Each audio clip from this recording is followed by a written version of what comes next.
Estamos de volta com o programa Brasil Cristão. Eu agradeço muito a sua audiência, a sua presença aqui conosco, a sua companhia. Temos o WhatsApp para você enviar sua mensagem, sua dúvida, sua pergunta, seu pedido de oração, 19997169915. Hoje nosso tema, nossa catequese é a ação demoníaca no mundo. Tem participação conosco, gente? Vamos ver então algumas já agora. Denise, irmãos, o que é isso? Maravilhoso. Tô bobinha demais do amor desse Deus maravilhoso. Amo vocês e assisto sempre que posso. Vocês estão de parabéns, dando um show de sabedoria. Amei, aprendi muito. Graças a Deus. E tem mais, Denise. Fica aí ligadinha conosco. Moisés Andrade, nossos parabéns ao Padre Douglas. Olha lá, ele mandou uma foto dele, ó, por essa sua cabeça maravilhosa. Esse programa é de um valor muito grande. Ele é cearense, viu, Essa Moisés? cabeça cearense foi feita para isso, para caber bastante coisa. Tem mais uma, vamos ver.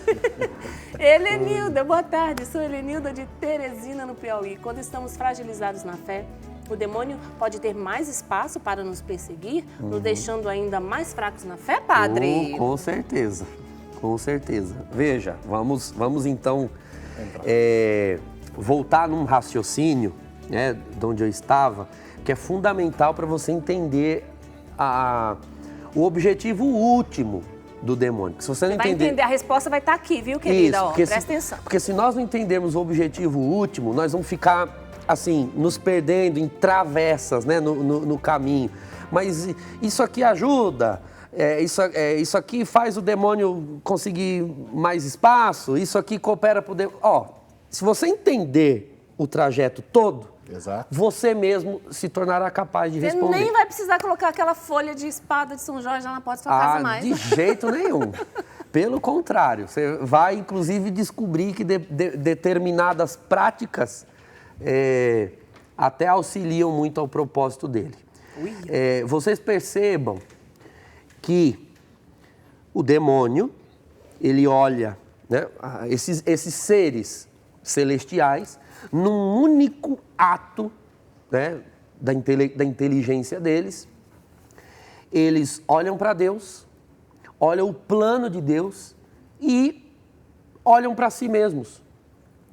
E num ato, né, da inteligência deles, num ato desordenado da inteligência deles, eles preferem a si em detrimento de Deus e do seu plano. Porque, veja, eles realmente são criaturas, e toda criatura é bela. Aquela altura ali, antes da rebelião, eram seres esplendorosos, eram seres maravilhosos, de beleza incomensurável. Então eles olham para si e cometem o que hoje nós chamamos de pecado. O pecado é uma invenção destes seres espirituais. O pecado é um ato do espírito, é um ato interior. Então eles preferem a criatura, ou seja, a eles próprios, do que a Deus e o seu plano.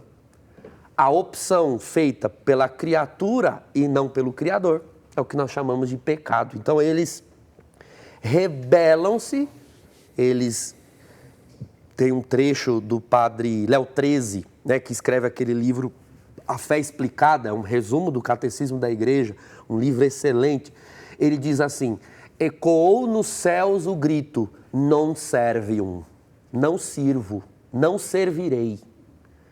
Porque é como se estes anjos dissessem assim, no único ato da sua inteligência: nós vamos servir a esse plano, a criaturas tão inferiores, sendo que nós somos mais belos, maiores, mais esplendorosos. Veja, eles estavam certos, eles eram mais belos, mais esplendorosos, mais perfeitos. Mas o plano de Deus era esse. Assim o Criador determinou. E é preciso que a criatura se submeta na certeza de que o seu Criador sabe que rumo dá à criação.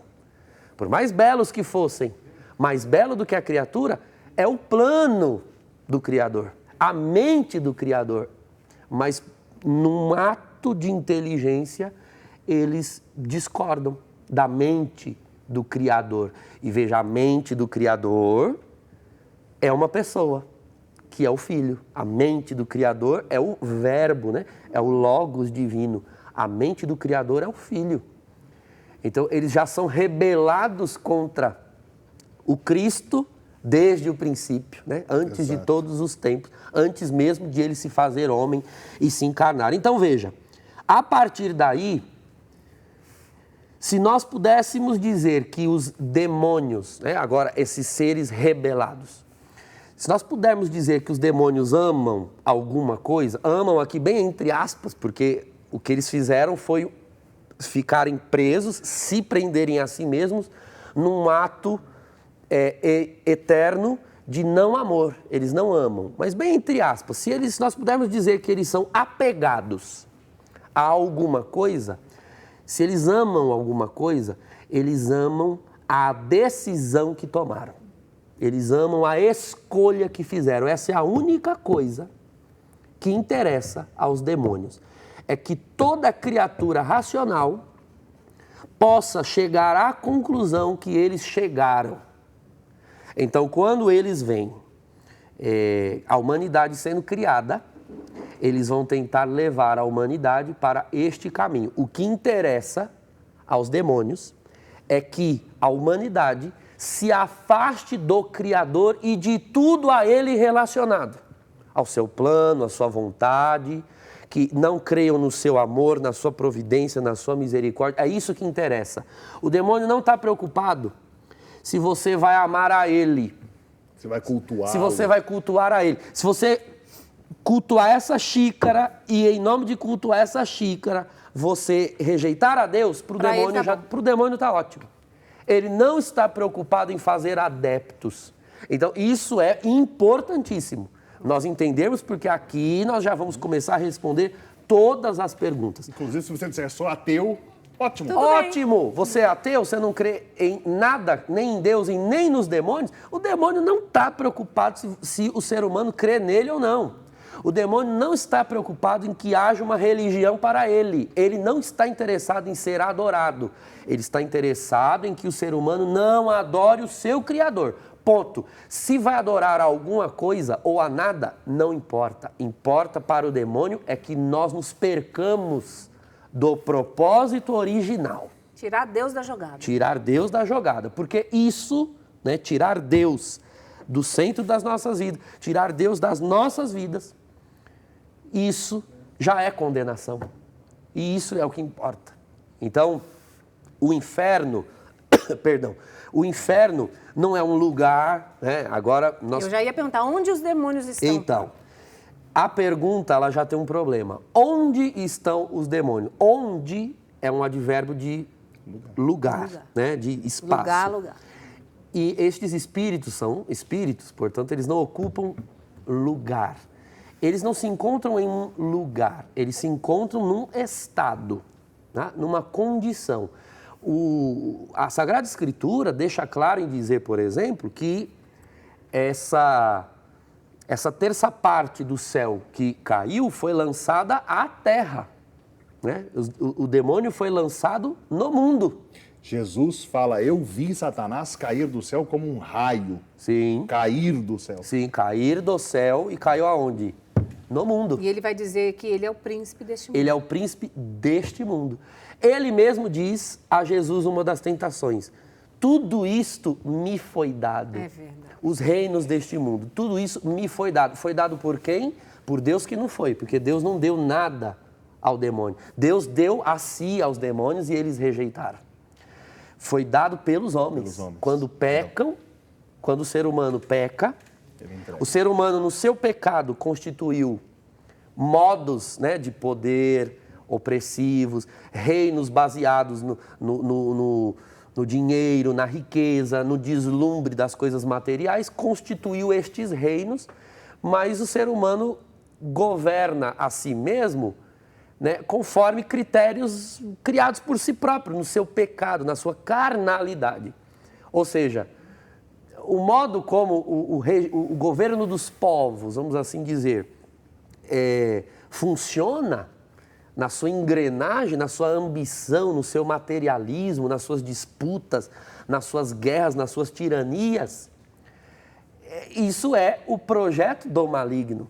Então, isso me foi dado. O ser humano, ele tem o poder ainda, como o pontífice da criação, né? Como aquele que está entre Deus e este mundo, ele tem o poder de consagrar todas as coisas a Deus, com os seus atos, ou de entregar tudo nas mãos do maligno. Adão, né, padre, quando nós olhamos para o estado do homem preternatural, nós vamos ver isso. Adão era, na criação, sumo sacerdote, rei, profeta, é que nós usamos esses munos, né, esses 3 munos, mas em Adão estava tudo isso. Ele tinha o poder de nominar, e quando a gente fala isso na Sagrada Escritura, é importante, quando você nomina algo, você tem poder sobre algo. Né? Quando é ele que dá nome aos seres, é ele que... Isso tudo é símbolo do governo dele. E quando ele peca, ele entrega isso. Nas mãos daquele que o fez pecar.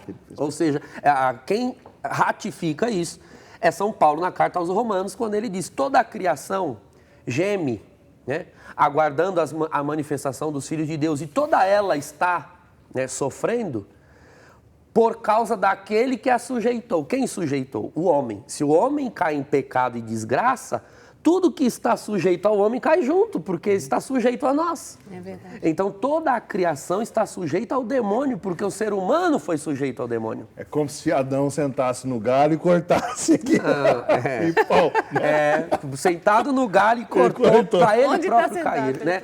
O pecado é um auto-boicote do ser humano. É interessante que para Adão o demônio falou: você não quer ser mais do que você é? Come esse negócio aí. Para Eva, na verdade, Sereis, né? como você deuses. será como Deus. E lá para Jesus ele vai dizer: eu te darei tudo isso daqui, né? Que você quiser. Ele está sempre tentando fazer o homem querer ser. Sim, o demônio, eu gosto de dizer essa frase, ele não é criador, ele é criativo. Né? O que é a criatividade? Criação é criar tudo do nada. Isso ele não pode fazer porque ele não é Deus. Criatividade é criar coisas a partir do que já existe. Então, o máximo que o demônio pode, que os demônios podem, é inventar coisas a partir de outras criaturas, porque ele não tem poder criador.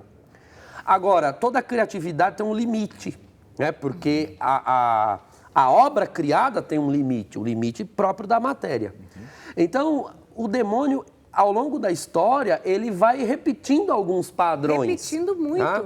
Ele muda a forma, ele muda a proporção, mas é tudo uma grande reciclagem. Você repare que as tentações que ele faz a Jesus no deserto são a síntese de todas as tentações que ele fez e faz até hoje à humanidade.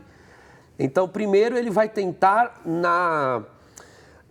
no instinto físico, no instinto carnal. Jesus tem fome. É o que é o mais fraco. Transforma essa pedra em pão. É instinto, sentidos. Ali está contido a gula, ali está contida a sexualidade, ali está contido tudo. Ó, satisfaça o seu corpo. E aí Jesus refuta. Depois, né, a tentação do poder e ter, né, as coisas neste mundo, a materialidade, é a concupiscência dos olhos. E depois a tentação de duvidar de Deus, né? Pula daqui porque ele deu ordem aos seus anjos. O diabo ainda na última tentação pega os artifícios do próprio Jesus, porque Jesus refuta as duas anteriores com a Escritura. Aí o diabo vai lá e pega a Escritura também. Você veja como ele é astuto. Tá? Não se pode duvidar e não se pode bater de frente com o demônio, sobretudo nós, seres humanos. O único ser que tem poder de subjugar estes espíritos é o próprio Deus. E os anjos a quem o Senhor der ordem. Se nós pudermos, né, subjugar o demônio, é numa autoridade que nós não temos. Exato. Tem que ser no nome, ou seja, em nome, na pessoa, fazendo às vezes de Jesus Cristo e da sua igreja. Porque se você for tentar, né, entrar nessa briga sozinho, com o perdão da palavra, você está lascado. É interessante, aquela passagem de Atos dos Apóstolos, o senhor conta para nós. Atos 22, se eu não me engano, depois Isso. tem que conferir. que é muito interessante, você vai recordar isso, né? Que esses homens se põem a expulsar demônios e começam lá a bradar e dizem, olha, em nome de Jesus que Paulo prega. A quem Paulo prega. É uma das passagens mais engraçadas. Eu rio toda vez que eu leio. Os judeus exorcistas vão lá e tentam expulsar o demônio. Em nome de Jesus, a quem Paulo prega, nós ordenamos que você saia. O demônio olha para eles e diz, Jesus eu conheço e Paulo também, mas vocês quem são? E diz que o demônio rasga eles e eles saem correndo pelados pela rua, humilhados, sem roupa. Ou seja, o Juninho da ID escreveu um livro, né, que chama Sede Conhecidos do Demônio, Conhecidos do Diabo. Ele só teme aqueles que ele conhece e sabe de que lado estão. Exato. Então, esse texto é emblemático. E depois, o demônio só sai repreendido em nome de Jesus Cristo. E veja que não bastou usar o nome de Jesus, o nome, a semântica, como se fosse uma mágica. Tá? Isso talvez é algo para nós tratarmos quando formos falar da libertação. Tá? Mas eu estou aqui só dando uma amostra grátis. O demônio sai em nome de Jesus, não porque haja simplesmente, né, que haja uma mágica no termo vocalmente emitido. Ele só sai se realmente você está ali em nome de Jesus. O que é estar em nome? É estar no lugar de. Exato. Ele te enviou, você está unido a Ele, você está enxertado nele, você tem o Espírito dele em você. E a fé cristã, a fé que ele revelou é aquela em que você crê? Porque se você não está enxertado na videira que é Cristo, não tem a fé revelada por Cristo e não está unido ao coração de Cristo, você pode usar o nome, né? O verbete Jesus à vontade. Porque o demônio, ele não vai obedecer. Você não está em nome de Jesus, embora você use o nome. Fantástico. Né? Ele só vai sair se você expulsá-lo em nome. Não só com o nome. Com o nome de Jesus, pode ser até que o demônio use isso contra você, né? Como acusador que ele é. Então, acredito que aqui nós já resumimos e a partir daqui nós podemos responder a várias perguntas. O que importa ao demônio é prender o ser humano, depois que a humanidade já caiu em pecado e, portanto, caiu em desgraça. A condição em que todo ser humano vem ao mundo é essa. Nós já entramos no mundo condenados. Eu acho que se prega pouco isso hoje em dia. Nós precisamos voltar a pregar isso. O ser humano, quando nasce, ele nasce condenado. É o que nós chamamos de pecado original. Então, nós já nascemos condenados, já nascemos em desgraça, já nascemos na ignorância. É o batismo, é a graça de Cristo quem nos salva e nos tira. Jesus diz assim, quem crer e for batizado, será salvo. Quem não crer, já está condenado. Veja, ele não diz que a condenação é um ato que há de ser operado por ele. Será condenado. Não, ninguém será condenado. Nós já viemos ao mundo condenados. É Cristo que nos tira da condenação. Nós somos salvos. Salvos de quê? Se somos salvos, fomos salvos de algo. Ora, fomos salvos da condenação. Padre, se alguém nasce nesse mundo e escolhe permanecer, nasceu, não foi para canto nenhum, não batizou nada, está passando aqui no mundo, passou, morreu, puf, vai direto para o inferno? Não, mas aí Deus, ao longo da vida do ser humano, apresenta à pessoa os meios de salvação. Tá? Então, todos quando formos julgados, né, no nosso juízo particular, é um tema que ainda vamos trabalhar mais adiante em algum outro programa, né, os novíssimos, a escatologia, mas nós seremos julgados, todos nós, pelas respostas que demos aos atos salvadores de Deus.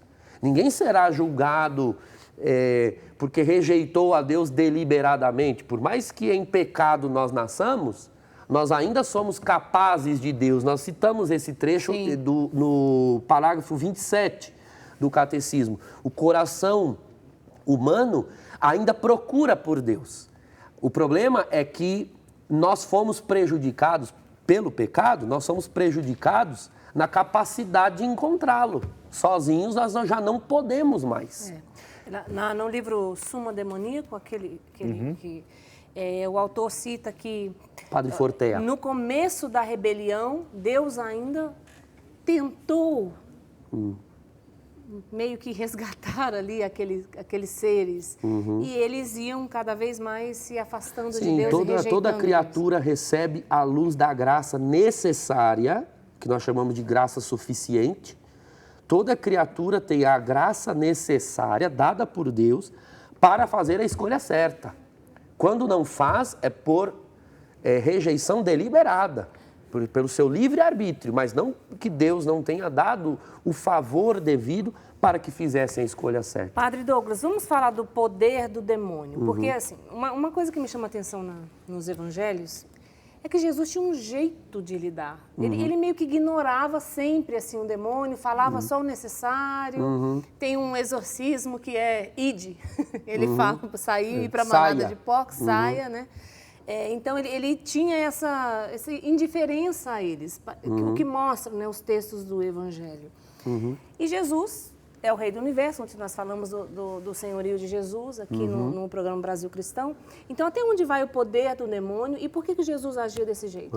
Todo o poder do demônio, eu nem gosto de usar o termo poder, né? Força, né? Porque poder é uma força contida no próprio ser daquele que age.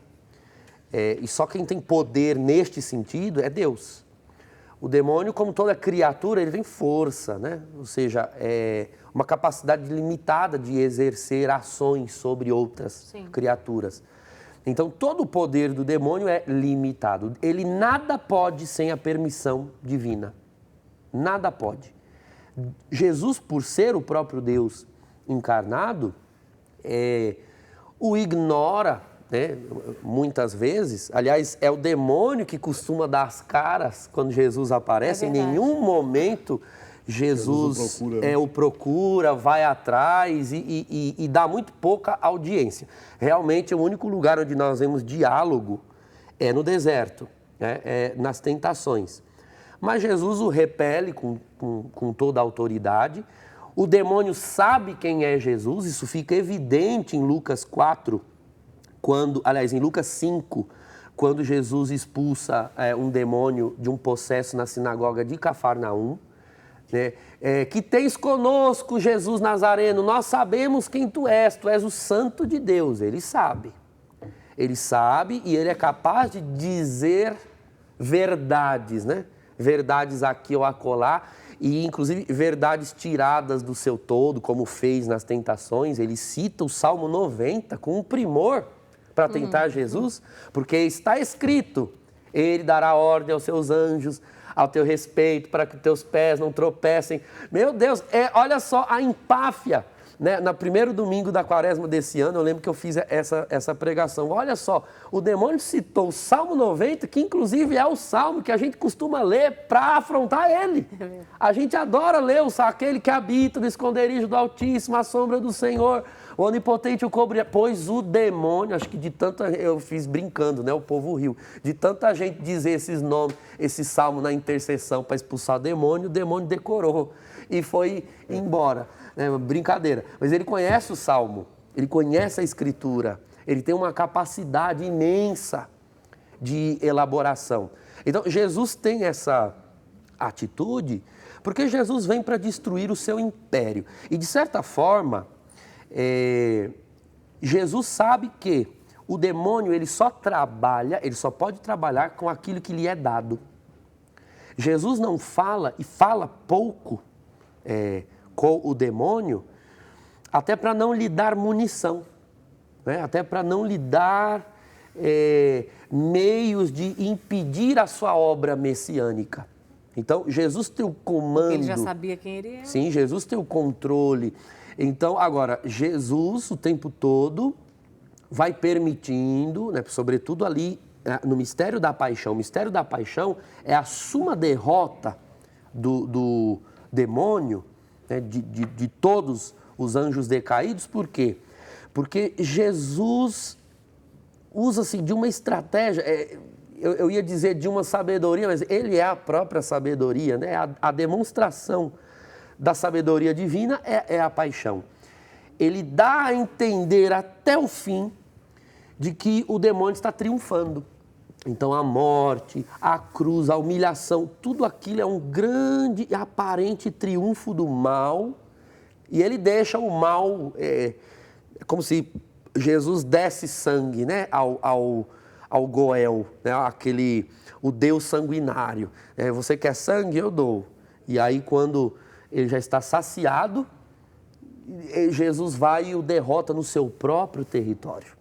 Então, Mel Gibson mostrou isso que o senhor está dizendo muito bem no filme Paixão, né? Porque durante todo o trajeto o demônio vai ali, ó. Jesus usa, fazendo aqui e no final ele se escabela. Fazendo um paralelo com a mitologia, as epopeias gregas, Jesus usa uma estratégia de cavalo de Troia, né?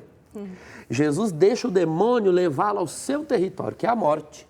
A morte entrou no mundo por inveja do diabo. Sabedoria, capítulo 2. Exato. Então, o diabo deixa, né, Jesus deixa o diabo trazê-lo para dentro da morte. Quando Jesus entra na morte, de dentro da morte, Jesus implode. Jesus não explode a morte, Jesus implode. Ele traga a morte. Santo Agostinho diz, né, numa das suas obras, Jesus é a morte da morte na morte. Ele entra e vai até os infernos e toma a chave do inferno. É como alguém que tem um punhal muito curto para combater, então não dá para tirar de longe, tem que deixar o inimigo chegar bem perto. E quando chega, o derrota. Ai, padre, eu vou fazer uma pergunta. Aí, nesse momento, o demônio fala, e morreu por causa desses humanos aí que eu não queria servir. Isso deixou ele mais bravo com a gente? Cancelou o documento. Agora, Jesus para usar a expressão que ele próprio diz em João 10, Jesus é a porta que não havia. Não havia uma porta para sair dessa condição de condenação. Havia boa vontade e boa intenção, mas não havia boa orientação. A humanidade, até Jesus, realizou vários esforços para tentar encontrar a divindade, para tentar se religar ao Criador. Inclusive, você que está nos assistindo, se você puder assistir um pouco do programa que eu fiz com o Eric, sobre sincretismo religioso, religiões afro-brasileiras. Ali eu explico um pouco disso. Todas as religiões pré-cristãs, ou seja, antes de Cristo, todos esses cultos, esses costumes que os povos criaram, eram tentativas humanas, bem intencionadas até, para tentar se religar ao Criador. Mas não deu certo, porque o mais alto que o ser humano conseguiu chegar foi se entreter com a beleza das criaturas, que foi o que os seres espirituais fizeram, o que os demônios fizeram. Eles se entretiveram com a própria beleza e passaram a cultuar a si mesmos, rebelando-se contra Deus. Então, todas aquelas religiões animistas, naturalistas, dos índios, dos aborígenes, dos pré-colombianos, dos gregos antigos, enfim, de todos os povos, todas as civilizações antigas, todas foram confecções humanas na tentativa de se religar ao Criador, mas jamais o ser humano conseguiu sair desse nível de ignorância em relação à identidade de Deus. E ficou preso naquilo. Cristo Jesus agora veio nos libertar destas obras antigas, ou seja, do nosso esforço por conhecer a Deus. Deus viu o esforço da humanidade e Ele deu um basta nesse esforço. Ele desceu, se encarnou. Então agora, em Jesus está a resposta que a humanidade buscava, que os índios buscavam, que os aborígenes buscavam, que os gregos antigos buscavam, que os vikings buscavam. Enfim, todos os povos antigos buscavam respostas, buscavam a divindade naquelas práticas, naquelas tentativas humanas. Jesus é a resposta que o céu deu a essas tentativas. Bom, o demônio, obviamente, sabendo disso, fará de tudo, faz ainda. Todos os empreendimentos do demônio serão para nos afastar dessa porta, que é Jesus, para que ninguém entre por ela, para que ninguém entre pelo Evangelho, para que ninguém entre na sua igreja, porque ele prometeu que as portas do inferno não podem prevalecer sobre ela. Então, o único modo é tirar as pessoas para fora dessa porta. Porque se as portas do inferno não prevalecem sobre as do céu, sobre as da igreja, então ele tenta, né, injetar o seu hálito dentro da igreja para que as pessoas saiam sob diversos pretextos, vai tentar mostrar as fraquezas, as fragilidades das pessoas que foram eleitas, chamadas, na tentativa de trazer essas pessoas para fora do rebanho. Ovelha fora do rebanho é presa fácil para o lobo. E aí ele vai prender aquela pessoa onde ele, por ser astuto, sabe que será mais fácil de prendê-la. Seja numa doutrina falsa, numa filosofia falsa, ou nos prazeres carnais, enfim, no que quer que seja, para ele não importa, desde que a pessoa esteja no erro, na ignorância, no mundo, na carne, em qualquer lugar e em qualquer coisa, menos em Deus. Então ele odeia Deus, nosso Pai, E odeia Jesus Cristo, e odeia a nós. Então, é o nosso inimigo, gente.